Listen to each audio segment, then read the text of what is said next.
হে everyone, আসসালামু আলাইকুম। This is me Raida. সবাই কেমন আছে? আমি আলহামদুলিল্লাহ ভালো আছি। চলে আসলাম তোমাদের জন্য নতুন আরেকটি ভিডিও নিয়ে। এই ভিডিওটা ছিল 17 তারিখ। সকাল সকাল উঠি, ফার্স্টে ক্লাস করতে চলে গেলাম। রোজার মধ্যে সকাল সকাল ক্লাস করতে এত পরিমাণের বোরিং লাগে, খালি ঘুম পায়। তো এইদিকে ওরাও ফাইজলামি করছিল, তো ক্লাস শেষ করে বাসার জন্য রওনা হয়ে গেলাম। এর মধ্যে একটু টেস্ট ট্রিটে গিয়েছিলাম কেক অর্ডার দেওয়ার জন্য, ওইটা আর ভিডিও করা হয়নি।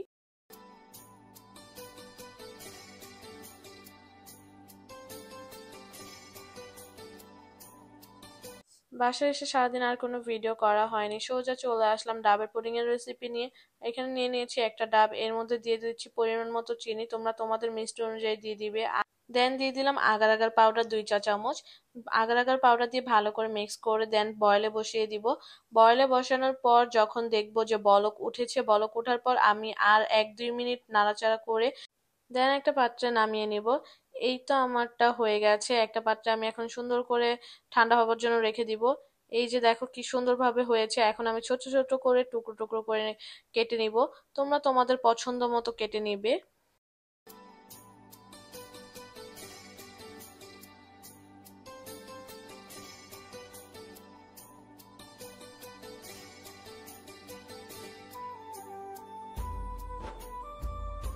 জেলিটা রেডি হয়ে গেছে, এখন আরেকটা রেডি করার পালা। এখানে আমি 1 লিটার দুধ নিয়ে নিয়েছি, এর মধ্যে দিয়ে দিচ্ছি পরিমাণ মতো চিনি। দেন দিয়ে দিয়েছি আগার আগার পাউডার। আমি 3 চা চামচ দিয়েছি, তোমরা তোমাদের পরিমাণ অনুযায়ী দিও। আর দিয়ে দিয়েছি ভ্যানিলা এসেন্স। আর একটু ফুড কালার দিয়ে দিয়েছি, কালারটা যেন সুন্দর আসে। তো ভালো করে মিক্স করে দেন বয়েলে বসিয়ে দিব।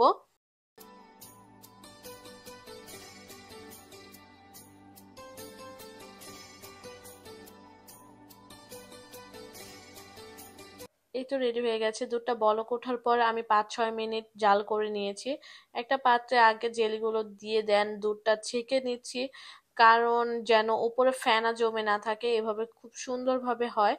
দেন বাকি জেলিগুলো দিয়ে দিচ্ছি এখানে।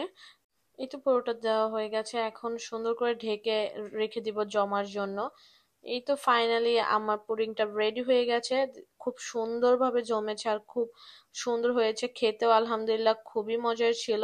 পুডিংটা রেডি করে চলে গেলাম তোমাদের ভাইয়ার গিফটগুলো একটু ডেকোরেশন করার জন্য। তোমাদের ভাইয়ার বার্থডে ছিল 18ই মার্চ, যার কারণে রাত 12টায় যেন একটু সারপ্রাইজ দিতে পারি, এর জন্য একটু ছোটখাটো আয়োজন। দেন আমি একটু শাড়ি পরলাম, এটা ছিল আম্মুর শাড়ি।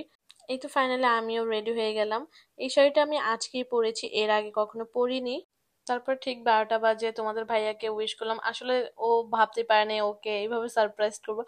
সারাদিন ওকে অনেক ইমোশনাল ডায়লগ দিয়েছি আমি, যে তোমার বার্থডে এবার কিছু করতে পারবো না, ব্লা ব্লা কত কিছু। তো সবাই মিলে নিয়ে যাচ্ছিল কেক কাটার ওখানে। তো ও ওদিকে শরম পাচ্ছিল, আবার খুশিও হয়েছিল খুব। তোমরাও সবাই অনেক অনেক দোয়া করো ওর জন্য। আল্লাহ যেন ওর মনের ইচ্ছাগুলো পূরণ করে দেয়, আমরা যেন এভাবে হ্যাপি থাকি।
ফাইনালি সবার দেওয়া গিফট দেখে চলে এসেছে আমার দেওয়া গিফট দেখতে।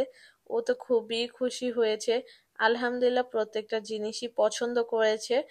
ওর এই জিনিসটাই আমার কাছে খুবই ভালো লাগে, যে ওকে হ্যাপি করতে বেশি কিছু লাগে না, ছোট্ট ছোট্ট জিনিসই ও অনেক পরিমাণে হ্যাপি হয়ে যায়। তো আজকের জন্য এতটুকু পর্যন্ত, আবার দেখা হবে নতুন আরেকটি ভিডিওর সাথে। আল্লাহ হাফেজ। তোমরা যারা যারা এখনো আমার পেজটি ফলো করোনি অবশ্যই ফলো করে দিও।